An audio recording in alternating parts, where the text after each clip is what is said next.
విషయం ఏంటంటే కేవలం ఆంధ్రప్రదేశ్ ప్రయోజనాల కోసం మాత్రమే రాష్ట్ర ముఖ్యమంత్రి యనుమల రేవంత్ రెడ్డి పని చేస్తున్నాడు అనేది కుండ తీసుకొచ్చి టపేల్మని ఎత్తెత్తే పటక్న ఎట్లా బలుగుతుందో పచ్చలు గట్లనే రేవంత్ యొక్క పూర్తి స్థాయిలో రేవంత్ రెడ్డికి సంబంధించిన తన మోసపూరితమైన కుట్రలను బయటపెట్టింది బీఆర్ఎస్. ఇది వాస్తవమైన విషయం.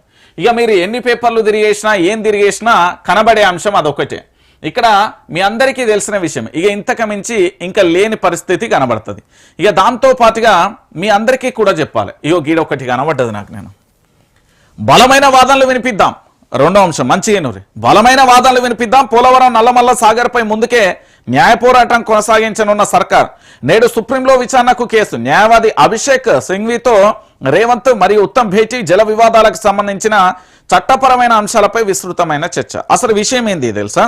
మన తెలంగాణ నీటిపారుదల శాఖకు సంబంధించిన ఆదిత్య దాస్ అనేట ఆయనను ఫస్ట్ ఆంధ్రప్రదేశ్కు సంబంధించిన వ్యక్తి. ఆయన చంద్రబాబుకు అత్యంత నమ్మిన విశ్వాసపాత్రుడు. మీ అందరికీ తెలిసిన విషయం. ఆయన అధికారిని ముంగన పెట్టి మేము న్యాయ పోరాటం చేస్తాం, మేము డిపిఆర్లు తీసుకొస్తాం, మేము అనుమతులు తీసుకొస్తాం, మేము జల వివాదాల మీద పోరాటం చేస్తాం. మీ గురువే కదా ఫోన్ చేసి గురు శిష్యునికి ఏదైనా గిఫ్ట్ ఇవ్వచ్చు కదా, జల వివాదాలు మాకు ఇచ్చేయరు, మీరు ఎందుకు ఊకే లొల్లి పెడతారా అని అంటే అయిపోయే కథ ఇది. ఏం లేదు, ఇలా మొత్తం ఏంది అంటే మసిబూసి మారేడికాయ చేసి తెలంగాణ ప్రాంత ప్రజలను ఏమో జరుగుతుంది అనే ప్రయత్నం. జరగాల్సిన నష్టం జరుగుతుంది, మనం నష్టపోవాల్సిన తీరు నష్టపోతున్నాం. దీని గురించి మాట్లాడమంటే ఎవరు మాట్లాడరు. మళ్ళా మాకు నీళ్ళ గురించే మీ మొత్తం ఏంటంటే పీకుడు జర్నలిస్టులం లేకపోతే తోపుగాలం తురుంగాలం అని చెప్పేసి డైవర్షన్ చేసే ప్రయత్నం చేస్తున్నాయి కొంత మీడియా జర్నలిజం, కొంతమంది మేధావులు అని చెప్పేటోళ్ళు. వాళ్ళందరూ ఎడవేళ్ళు నాకు అర్థమైతలేదు. ఇంత జరుగుతుంది తెలంగాణ ఉద్యమంలో ముఖాలు మొత్తం కాలర్ బట్టలు ఇప్పేసి తిరిగిరు కదా ఆ మేధావి సంఘాలు. ఇవాళ ఎందుకు వస్తలేరు మరి? రేవంత్ రెడ్డి సంఖకు సంబంధించి చేరి సంఖల దూరి సువాసన మొత్తం వదులుతా అంటే అద్భుతంగా ఉన్నది అనుకుంటున్నా.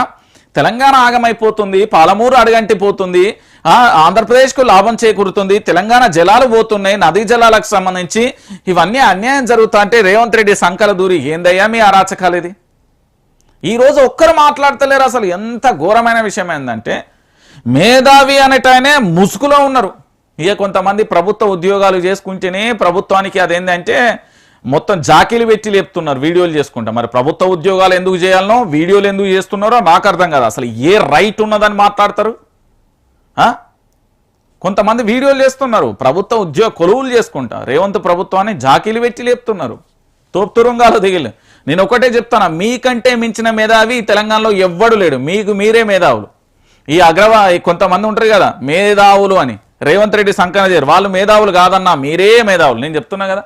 ఏమైంది మరి? రాదురి వాదనలంటే వినబెడదాం అంటారు. పాలమూరు రంగారెడ్డికి సంబంధించిన అంశానికి సంబంధించి మాట్లాడదాం, దారి పోలవరం గురించి మాట్లాడదాం, నల్లమల్ల సాగర్ గురించి మాట్లాడదాం, నాగార్జున సాగర్ గురించి మాట్లాడదాం, కృష్ణా జలాల గురించి మాట్లాడదాం. నాగార్జున సాగర్కి పొక్కెట్ల వెట్టిలు, నీళ్ళెట్లా దోసుకపోతారు, కృష్ణా జలాలకు ఎట్లా పొక్క పెడుతున్నారు, ఇవన్నీ మాట్లాడాలి కదా. ఇవాళ ఎందుకు వస్తలేదు ఆ మేధావి వర్గం?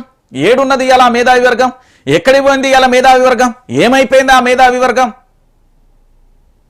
ప్రజలు అంటున్నారట ఎడమకాలు చెప్పు తీసి పల్ల కొట్టనుండి అని. ఎందుకయ్యా బాబాయ్ అట్లా అంటున్నావంటే, మా ఊళ్ళల్లోకి వచ్చిండు బిడ్డ. ఒకడు బస్ వేసుకొని వచ్చిండు, ఒకడు సైకిల్ వేసుకొని వచ్చిండు, ఒకడు స్కూటర్ వేసుకొని వచ్చిండు, ఒకడు కార్లు వచ్చిండు, ఒకడు డీసీఎంలు వచ్చిండు, ఒకడు లారీలు వచ్చిండు, ఒకడు ఆటోలు వచ్చిండు, ఒకడు రకరకాలుగా వచ్చి దండం పెడతాం కాళ్ళు మొక్తాం బాంచన్ అని చెప్పిళ్ళు. కానీ ఇవాళ తెలంగాణ రాష్ట్రానికి నీళ్ల విషయంలో అన్యాయం జరుగుతా అంటే అడగంటిపోతున్న జీవితాలను చూసి, ఆగమైపోతున్న బతుకులను చూసి ఏ మూర్ఖుడు వస్తలేడు అంటున్నారు. ఎందుకంటే మొత్తం వలస జీవితం అవుతుంది మాది. ఒకప్పుడు బస్సులే పెట్టలే మేము వలస పోవడానికి, ఇప్పుడు మళ్ళీ బస్సులు కూడా పెట్టి ప్రైవేట్గా నడుపుతున్నారు, మేము ఏం చేయాలి చెప్పు అంటున్నారు. మళ్ళీ వలసలు మొదలైనవి. మహబూబ్ నగర్, పాలమూరు, కరీంనగర్ మళ్ళీ అయినాయి. ఇవాళ మేధావి వర్గం లేదు. రారి అందరం కలిసి నల్లమల్ల సాగర్ ఏంది, పోలవరం ఏది, ఆ పాలమూరు రంగారెడ్డి ఏంది, ఇవన్నీ మాట్లాడదాం. పవర్ పాయింట్ ప్రజెంటేషన్ ఇచ్చినప్పుడు మేధావి అనే ఒక వర్గం ఉంటుంది. దొంగ మేధావులు మీరు, నెల జీతాలు తీసుకొని బతికేటోళ్ళు. వాడు వీడు 5 లక్షలు 10 లక్షలు నెలకింత అంటే గమ్మున మూసుకునే మేధావులు ఎడబోయరు మీరంతా. రర్రి అందరం కలిసి పవర్ పాయింట్ ప్రజెంటేషన్ ఇయ్యి మీ ఆధ్వర్యంలో. ఇయ్యరు ఎందుకు ఇస్తారు? అమ్మో లాగులు దడతాయి కదా. మళ్ళీ రేవంత్ రెడ్డి మా మీద ఒక్కొక్కడికి 1000 కోట్లు ఉన్నాయి, బినామీల పేర్లతోనే లక్షల కోట్ల రూపాయలు ఉన్నాయి మేధావి అనేటువంటి. వాళ్ళ కొడుకులు బిడ్డలేమో అమెరికాలలో ఉంటారు, కానీ ఈడ మనం ఏంటంటే ఈ తెలంగాణ జాగ కోసం, ఈ తెలంగాణ ప్రాంతం కోసం పనిచేసేటోళ్ళు వాళ్ళ అయ్య వాళ్ళేమో బాయిల కాడ పనులు చేస్తూ కూలీలో పోతూ, లేకపోతే అడ్డకూలీల కాడ పనిచేస్తూ, లేదా రోజు జీవనాధారం ఏదో ఒక వృత్తి చేస్తూ మన జీవితాలతోని మన బిడ్డలు మాత్రం రోడ్ల మీద తెలంగాణ ఉద్యమం కోసం చావమంటారు. ఇవాళ తెలంగాణకు సంబంధించి ఆంధ్ర పంచాయతీలు ఇరకమంటారు. ఈ తెలంగాణ రాష్ట్రంలో పూర్తి స్థాయిలో ప్రశ్నించమని ముంగట నెడతారు, జైలపాలు చేస్తారు, మన జీవితాలు ఆగం చేస్తారు. కానీ ఈ మేధావి వర్గానికి సంబంధించిన ఈ దొంగ మేధావులు ఎవరైతున్నారో వాళ్ళ బిడ్డలు కొడుకులు ఇంకెవరన్నా ఉంటే పుత్రరత్నాలు మొత్తం ఇతర దేశాల నుండి జల్సాలు చేస్తారు. ఈ తెలంగాణ సొమ్మును పక్కదారిలో పట్టించి మొత్తం అక్కడికి పోయి జలసాలు చేపించే ప్రయత్నం చేస్తున్నారు. ఇది నిజం, ట్రూ, ఇది వాస్తవం, గుర్తుపెట్టుకో. రారి మరి లేదు మేము మంచోళ్ళమే, ఈ తెలంగాణ ప్రాంత ప్రయోజనాల కోసం, ఇక్కడ హక్కుల కోసం, ఇక్కడే ప్రజల కోసం పోరాటం చేస్తున్నామంటే రారే మరి. పాలమూరు రంగారెడ్డి కోసం, ఈ పాలమూరుకు సంబంధించిన ప్రాజెక్టుల కోసం పూర్తి స్థాయిలో నేను నా పవర్ పాయింట్ ప్రజెంటేషన్ ఇచ్చింది కదా కృష్ణా జలాల విషయానికి సంబంధించి. మొత్తం ఈ కృష్ణా జలాలకు సంబంధించిన విషయానికి సంబంధించి హరీష్ రావు ఒక్కడే ఎందుకు ఇవ్వాలి, కేటీఆర్ ఒక్కరే ఎందుకు ఇవ్వాలి, మరి మేధావులందరూ వీళ్ళు మీరందరూ కూడా పవర్ పాయింట్ ప్రజెంటేషన్ ఇయ్యరు. మీరు ఇచ్చినా మళ్ళీ రేవంత్ రెడ్డికి అనుకూలంగా ఉంటారు. మీరు అంతే కదా, ఇంకేముంటుంది ఈడ? వీళ్ళట్ట వాదనలు వినబెడతారట. ఏం వాదనలు వినబెడతారండి? ఆదిత్య దాస్ ఎందుకు వచ్చిండని నాకు అర్థం కాదు. ఇరిగేషన్ డిపార్ట్మెంట్ తెలంగాణ అతను కాదు, ఆంధ్రప్రదేశ్.